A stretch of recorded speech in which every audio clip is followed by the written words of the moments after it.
আসসালামু আলাইকুম, welcome to my channel. কেমন আছেন সবাই? কমেন্ট করে জানাবেন।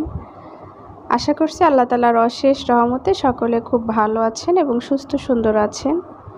আমরাও আলহামদুলিল্লাহ ভালোই আছি, তবে একটু মোটামুটি ভালো। আমার কণ্ঠটা আজকে অন্যরকম শোনা যেতে পারে, কারণ ঠান্ডা লেগেছে, তার জন্য আমি দুঃখিত। তো আরেকটা নতুন ভিডিও নিয়ে আপনাদের সামনে চলে আসলাম। আশা করছি ভিডিওটি সকলের ভালো লাগবে। আসলে বেশ কয়েকদিন প্রচণ্ড গরম গেছে এবং সেই গরমে বুঝতেই তো পারছেন সবারই কাজ করতে একদম ঘেমে অবস্থা খারাপ।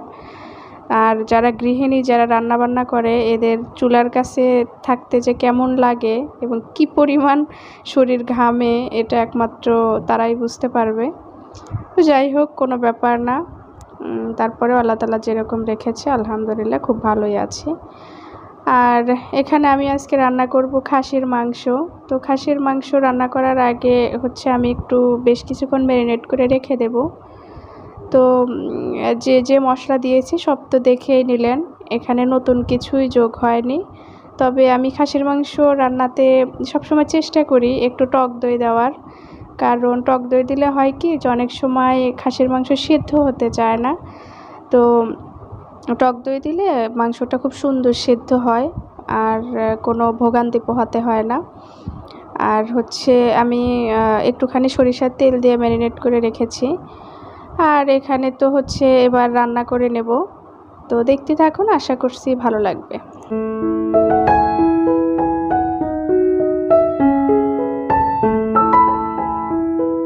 চুলায় কড়াই দিয়ে তো তার মধ্যে দারুচিনি, এলাচ আর সামান্য কিছু তেল দিয়েছি।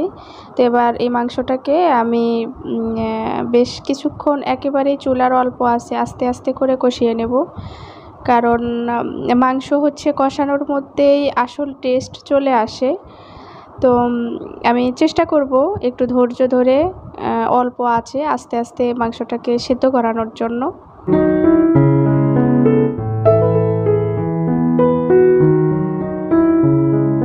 যে আমার মাংস কিন্তু অনেকখানি কষানো হয়ে গেছে।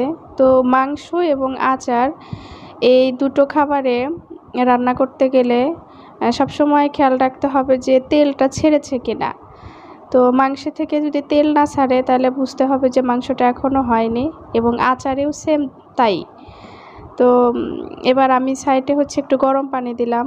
আর যে কোনো মাংস রান্নাতেই ঝোলের পানিটা যদি গরম হয় তাহলে মাংসের যে টেস্ট এবং গুণগত মান এটা নষ্ট হয় না। আর টেস্টই মেইন ফ্যাক্ট, কারণ হঠাৎ করে গরম মাংসের মধ্যে যদি ঠান্ডা পানি দেওয়া যায় তো সেক্ষেত্রে মাংসের স্বাদটা কমে যায় অনেকটা। তো এই তো এবার আমি গরম পানিটা অ্যাড করে দিচ্ছি, দিয়ে একদম একটানা অনেকক্ষণ জাল দেব। জাল দেওয়ার পরে যখন তেলটা উপরের দিকে উঠে আসবে তখন আমি এটাকে বাগার দিয়ে নেব। যেখানেও কিন্তু মাংসের যে তেল ওটা ছেড়ে উপর দিয়ে ভাসছে। তো আমি এটাকে এখন বাগার দিয়ে নেব।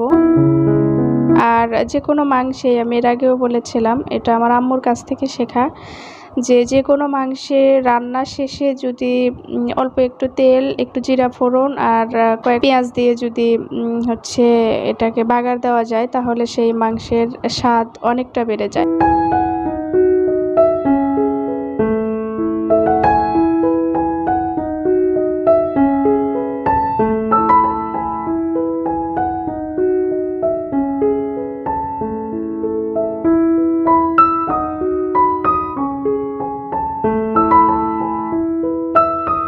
তো এবার আমি আমার রান্না শেষে রান্নাঘরটা ভালো করে পরিষ্কার করে নেব।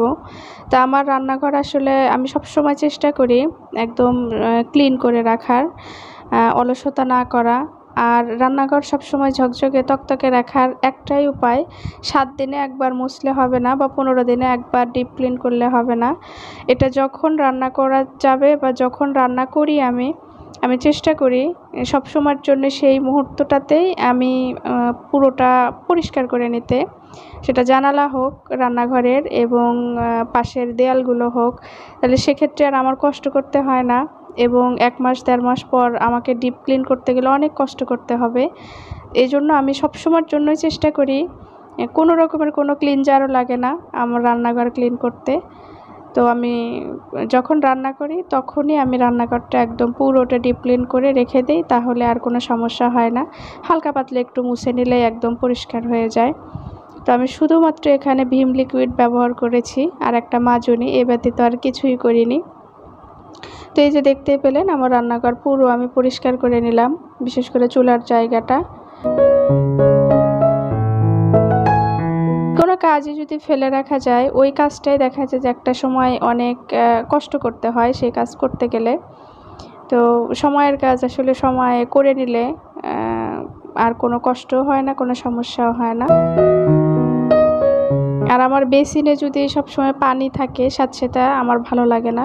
আমি যখনই রান্না করি, যখনই কাজ করি, আমি সাথে সাথে চেষ্টা করি বেসিন মুছে ফেলার, তাহলে ভালো লাগে দেখতে, রান্না করতেও ভালো লাগে। আর গৃহিণীদের রান্নাঘরটাই হচ্ছে বেশি সময় তো রান্নাঘরেই কাটাতে হয়। তো রান্নাঘরটা যদি নিজের মনের মতো না হয় তাহলে কিন্তু ভালো লাগে না, রান্না করতেও ইচ্ছে করে না। তো এই তো আমার পুরো রান্নাঘর কিন্তু আমি একদম পরিষ্কার করে নিয়েছি মুছে।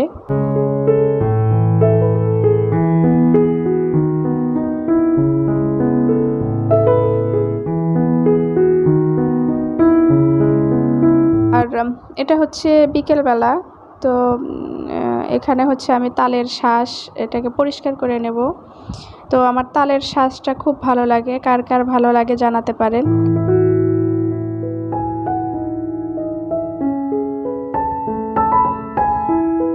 যত সিজনাল ফল আছে তার মধ্যে আমার এই গ্রীষ্মকালীন যে ফলটা রসালো ফল, আম, লিচু, জাম, এই যে তালের শাঁস, এই কয়েকটা ফল আমার কাছে খুবই ভালো লাগে।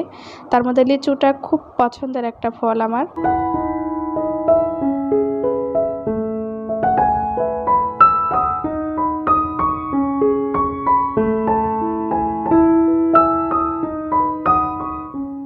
আনারস কেটে নিয়েছি আর এই যে তালের শাঁস ছাড়িয়ে নিয়েছি।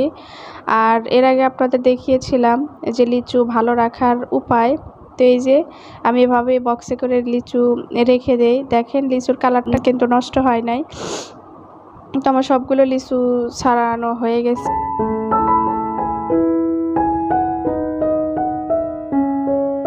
আর আনারসের উপর দিয়ে হচ্ছে একটুখানি মরিচের গুঁড়ো আর লবণ ছিটিয়ে দিলাম, তাতে করে খেতে ভালো লাগবে। এই মুহূর্তে যেহেতু কাসুন্দি নেই।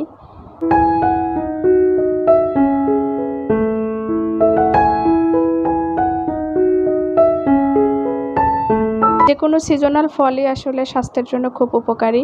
চেষ্টা করবেন যে কোনো সিজনাল ফল খাওয়ার জন্য। তো বন্ধুরা, আজকের ভিডিওটি আপনাদের কেমন লাগলো প্লিজ কমেন্ট করে জানাবেন। যদি ভালো লাগে একটা লাইক দেবেন। দেখা হবে নেক্সট কোনো ভিডিওতে। সে পর্যন্ত সকলে ভালো থাকবেন, সুস্থ থাকবেন, সুন্দর থাকবেন। আল্লাহ হাফেজ। আসসালামু আলাইকুম।